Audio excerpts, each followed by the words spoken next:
السلام علیکم ورحمۃ اللہ وبرکاتہ۔ الحمد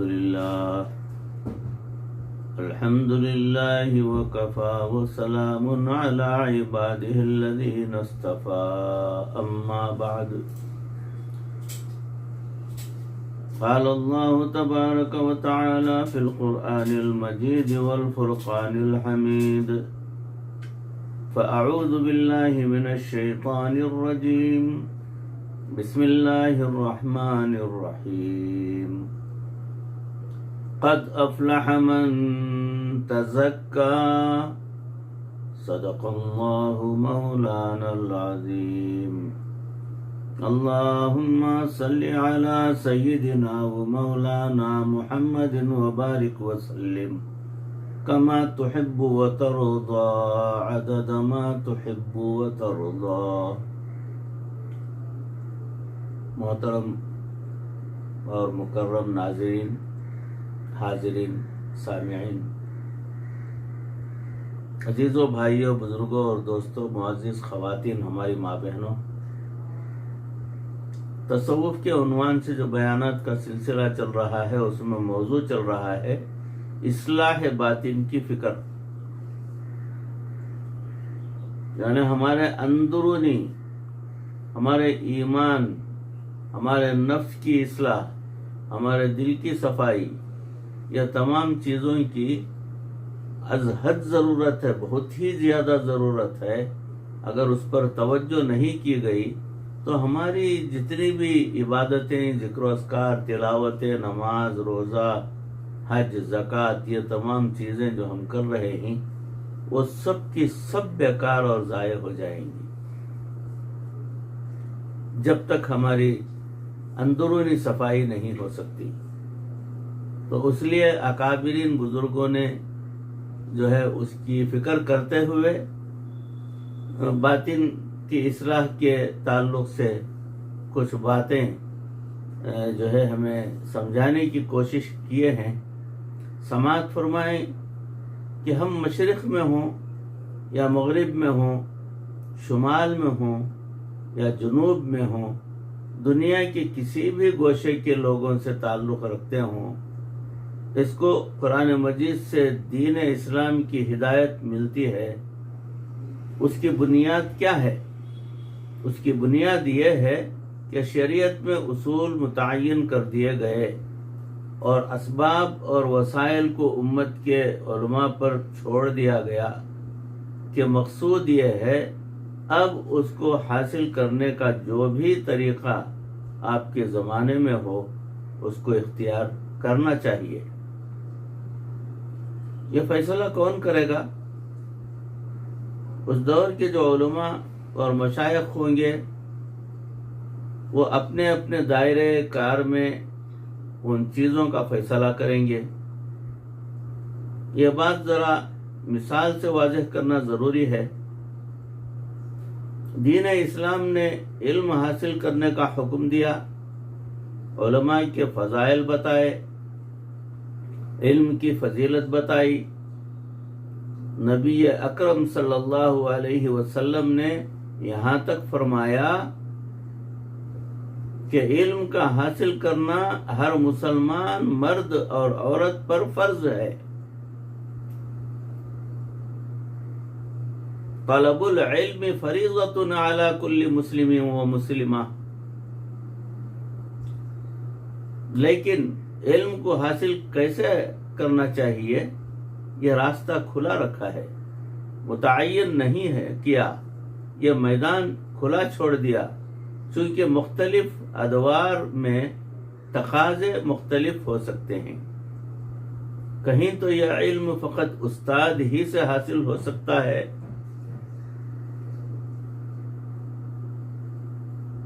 جیسے صحابہ کرام رضی اللہ عنہم اجمعین نے کیا، اور کہیں پر اس کے لیے مستقل کتابوں کی ضرورت ہوگی، جیسے آج کے زمانے میں تو اصول متعین کر دیا کہ دین کا علم حاصل کرنا ہے، کرنا کیا ہے، کیسے کرنا ہے، طریقہ کیا ہے، یہ علماء امت کے کندھوں پر ذمہ داری رکھ دی گئی وقت کے علماء فیصلہ کریں گے۔ چنانچہ اس طرح جب وہ کسی ایک بات پر متفق ہو جائیں تو وہ طریقہ کار ٹھیک ہوتا ہے۔ نبی صلی اللہ علیہ وسلم کے زمانے میں حدیث پاک کی کوئی کتاب نہیں تھی۔ اب اگر کوئی طالب یہ کہے کہ میں دیکھتا ہوں کہ کسی صحابی رضی اللہ عنہ نے حدیث کی کتاب پڑھی، تو اسے کوئی کتاب ایسی نہیں ملے گی۔ ہاں، کچھ صحابہ کے پاس اپنا اپنا لکھا ہوا ذخیرہ یعنی نوٹس موجود تھے، کوئی مستقل کتاب نہ تھی، بلکہ نبی صلی اللہ علیہ وسلم نے چند باتیں لکھوا دیں کسی صحابی کو کہہ کے، لیکن ایسی کوئی کتاب نہیں ملتی کہ جس میں نبی صلی اللہ علیہ وسلم کے سارے اقوال نبی اکرم صلی اللہ علیہ وسلم کے زمانے میں جمع تھے۔ یہ بات کے علماء نے کام کیا، اس لیے کہ تدوین حدیث کا دور دوسری صدی ہجری تیسری صدی ہجری میں جا کے آتا ہے۔ پھر آج کے دور میں ایک مثال ہے جسے درس نظامی کہتے ہیں۔ اللہ کے کسی نیک بندے نے شروع میں اسے تجویز کیا اور پھر اللہ تعالی کی طرف سے ایسی قبولیت ہوئی کہ اس سلیبس کو پڑھ کر اتنے لوگ عالم باللہ بنے۔ اس وقت اس دور میں اگر کوئی بچہ آ کر کہے کہ میں عالم بننا چاہتا ہوں تو آپ کا جواب کیا ہوگا کہ درس نظامی پر پڑھو، لیکن درس نظامی کا فقط لفظ تو نہ کہیں قرآن میں اور نہ حدیث میں آئے گا۔ جو آ کے پوچھے کہ میں حدیث پاک پڑھنا چاہتا ہوں تو آپ کہیں گے کہ صاحب صحاح ستہ پڑھو۔ صحاح ستہ کا لفظ نہ قرآن میں نہ حدیث میں۔ اب ایک صاحب اگر بیٹھ جائے کہ میں نے تو وہی کرنا ہے جو نبی صلی اللہ علیہ وسلم نے کیا ہے، بعد کے اعمال اور بعد کی چیزیں بدعت ہیں، تو پھر بخاری شریف پڑھنے کی دلیل کہاں سے ڈھونڈے گا؟ ترمذی شریف کا تذکرہ کہاں سے حدیث میں پائے گا؟ تو اس کو بات سمجھائیں گے کہ بھائی شریعت نے علم حاصل کرنے کا حکم بھی دیا، فضیلت بھی بتا دی، تو یہ سبب ہے، وسیلہ ہے کہ اس علم کو حاصل کرنے کا، کیونکہ علماء امت اس پر متفق ہیں، تو یہ ٹھیک ہے۔ لہذا اب شریعت سے ہٹ کر کوئی چیز نہیں ہے، بلکہ اس کو شرعی حیثیت حاصل ہے۔ دوسری مثال دیکھیں، ملک کی فوج ہوتی ہے جس نے اپنے ملک کی سرحدوں کا بھی دفاع کرنا ہوتا ہے اور دین کا بھی دفاع کرنا ہوتا ہے۔ نبی اکرم صلی اللہ علیہ وسلم کے زمانے میں جب کفار کے ساتھ جنگ ہوتی تھی تو گھوڑے استعمال ہوتے تھے، اونٹ استعمال ہوتے تھے، تلواریں استعمال ہوتی تھیں، نیزہ استعمال ہوتا تھا، تیر استعمال ہوتے تھے۔ اب اگر ایک صوفی صاحب کہے کہ میں تو فوج کا جنرل ہوں اور میں نے ہر کام سنت کے مطابق کرنا ہے، اور پوری اپنی فوج میں تلوار ڈھال اور تیر تقسیم کر کے بیٹھ جائے، تو کیا وہ دفاع کرے گا؟ اس کو کہیں کہ تم ٹینک بناؤ تو وہ کہے گا کہ سنت میں تو یہ کہیں نظر نہیں آتا۔ تو اس کی اس بات کو کوئی اہمیت نہیں دی جائے گی، بلکہ اس دور کے مروجہ اسلحے کو استعمال میں لانا پڑے گا اور اس کے مطابق جہاد و قتال کی تیاری کرنی پڑے گی، اس لیے کہ شریعت نے ایک اصول بتا دیا وَأَعِدُّوا لَهُمْ مَا اسْتَطَعْتُم مِّن قُوَّةٍ، یہ ایک اصول ہے کہ جتنا ہو سکے اتنا تم اپنے پاس طاقت کو اکٹھا کرو۔ اب کوئی شخص ہے کہے کہ یہ روحانی طاقت ہے، نہیں بھائی، یہاں مراد ہے باطنی طاقت۔ وہ کیسے؟ آگے آیا ہے، گھوڑے پالو من رباط الخیل ترہبون بہ عدو اللہ وعدوکم، گھوڑے پالو یعنی ایسی طاقت ہو کہ جو اللہ کا دشمن ہے اور جو تمہارا دشمن ہے، اور وہ تم سے ڈر جائے، اس کو جرأت نہ ہو۔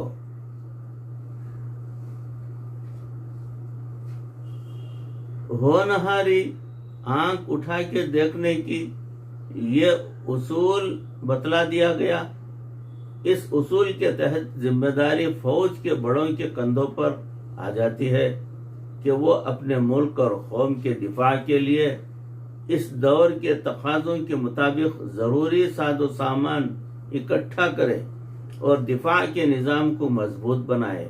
چنانچہ ایسے کوئی فوج کا بڑا کہے گا کہ مجھے سیٹلائٹ ٹیکنالوجی کی ضرورت ہے، تو وہ بھی شریعت والی بات ہو جائے گی، اس پر بھی ثواب ملے گا۔ حالانکہ حدیث پاک میں کہیں سیٹلائٹ کا کوئی تذکرہ نہیں ہے۔ تو یہ وسائل ہیں مقصد کو حاصل کرنے کے لیے، مقصد متعین ہے اور علماء امت متفق ہیں یہ چیز دائرے شریعت کے اندر موجود ہے، اس کام کو کرنا شرعی ذمہ داری ہے۔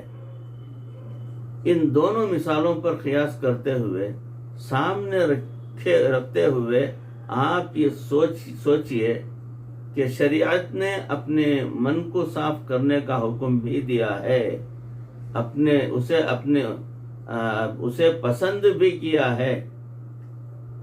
من کو صاف کرنا، وہ صاف کرنے کے کام کو تزکیہ کہا گیا ہے۔ تو قرآن مجید میں فرما دیا قد افلح من تزکا، تحقیق فلاح پا گیا وہ جو ستھرا ہوا اندر سے، جس نے اپنے من کو آلائشوں سے پاک کر لیا۔ یہ ایک اصول بتا دیا اور کہہ بھی دیا کہ قد افلح من تزکا، قد افلح من زکاہا وقد خاب من دساہا، تحقیق کامیاب ہوا جس نے اس نفس کو پاک کیا، اور نامراد ہوا وہ جس نے اس کو خاک آلود کیا۔ لیکن تزکیہ نفس حاصل کرنے کا کیا سبب، کیا طریقہ ہے؟ یہ مشائخ امت کے کندھوں پر ذمہ داری ڈال دی گئی۔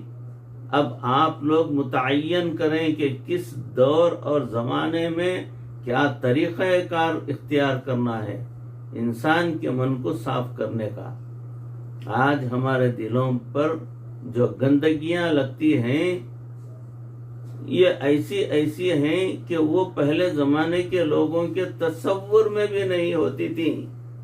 اس کی مثال یوں سمجھے کہ ایک کپڑا میلا ہو گیا ہے اور اس پر صاف مٹی لگی ہوئی ہے، تو پھر اس کو دھونے کے لیے صابن پانی کافی ہے، لیکن ایک آدمی نے اس کو پہن کر پینٹ کیا اور پینٹ کپڑے پر لگ گیا، تو اب صابن پانی سے کام نہیں چلے گا، اس لیے کہ رنگ لگ گیا ہے۔ اب رنگ صابن پانی سے نہیں اترے گا، اس کے لیے کچھ اور بھی کرنا پڑے گا۔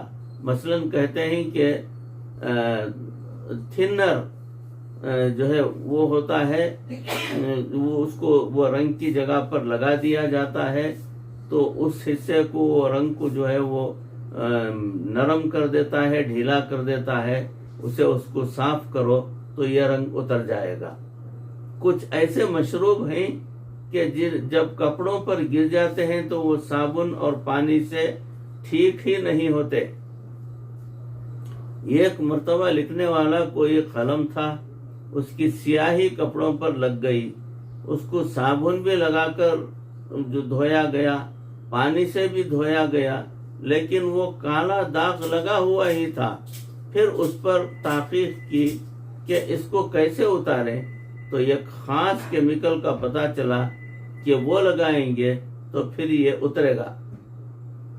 اس وقت یورپ کے ملکوں میں یہ ایک مستقل مضمون بن گیا ہے کہ چیزوں کے داغ دھبے کیسے دور کیے جاتے ہیں، لیکن مستقل ڈپلومہ اس پر کیا جا رہا ہے۔ ہم نے ایک آدمی سے پوچھا، آپ کیا پڑھے ہیں؟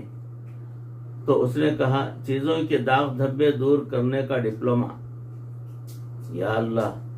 ہم نے کہا، بھئی یہ کیا چیز ہے؟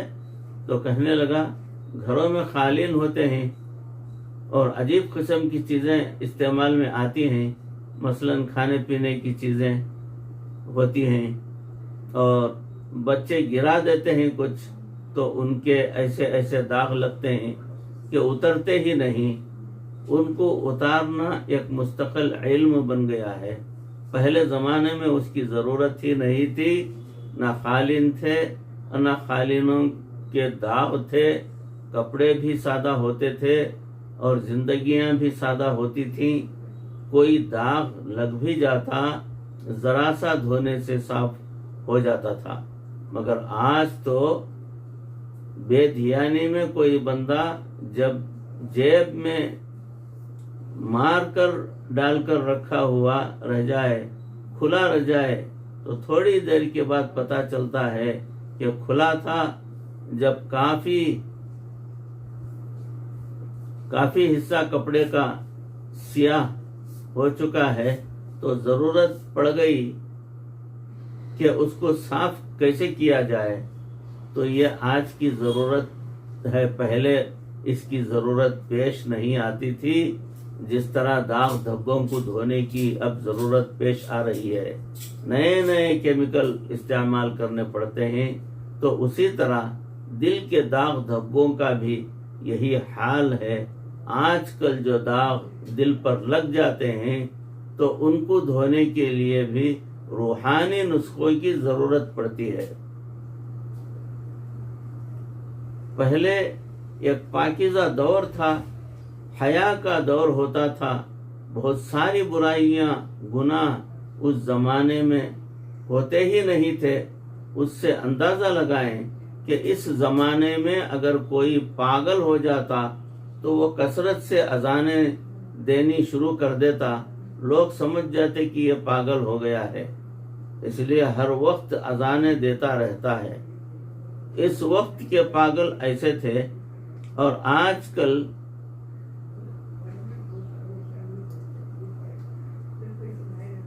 تو عقل مند گالیاں بکنے لگتے ہیں۔ تو یہ زمانہ اور ہے۔ اتنا حیا کا زمانہ تھا کہ ایک نوجوان شخص امام اعظم رحمۃ اللہ علیہ کے پاس حاضر ہوا اور اس نے آ کر سوال پوچھا کہ حضرت، مرد عورت کے جو پوشیدہ اعضاء ہیں ان میں فرق کیا ہوتا ہے؟ اب بتائیے کہ وہ جوانی کی عمر کو پہنچ گیا ہے اور اس عمر میں پہنچنے تک اس کو یہ بھی پتہ نہ چلا کہ مرد عورت کے جسم میں فرق کیا ہوتا ہے۔ ایسا پاکیزہ دور تھا۔ اب تو 5 سال اور 7 سال کے بچے سے جو چاہے پوچھ لو۔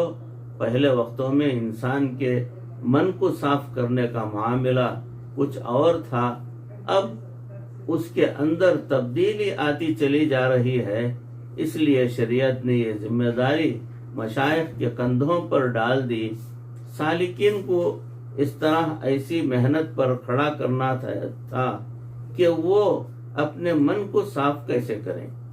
بھائیو، عزیزو، دوستو، سلسلہ چل رہا ہے نفس کی اصلاح کا، اندرونی اصلاح کا اور تزکیہ کرنے کا۔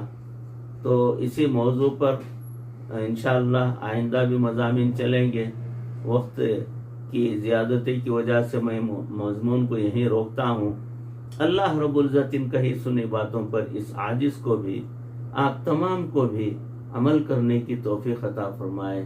ہمارے نفس کی اصلاح کے لیے جن جن طریقہ کار کو شرعی نقطۂ نظر سے ہمیں استعمال کرنا ہے، پروردگار اس کی ہمیں توفیق عطا فرمائے، اس کے ذرائع عطا فرمائے، تاکہ ہم ہمارے نفس کی اصلاح کر سکیں، اللہ کی رضا حاصل کر سکیں، اور صحیح معنوں میں جو عبادتیں ہم کر رہے ہیں اس کو پروردگار قبول کرنے کا اس کو ذریعہ بنا دے. اللہ رب العزت ہم سب کو توفیق عطا فرمائے، ہدایت عطا فرمائے، ہماری اصلاح فرمائے. پروردگار مرتے دم تک کسی کا محتاج نہ بنا. ایمان پر اور کلمے والی موت پر ہمارا خاتمہ فرما. ربنا تقبل منا انک انت السمیع العلیم وتب علینا انک انت التواب الرحیم. صلی وسلم علی حبیبک سیدنا و مولانا محمد و آلہ و صحابہ اجمعین برحمتک یا ارحم الراحمین والحمد للہ رب العالمین. السلام علیکم ورحمۃ اللہ وبرکاتہ.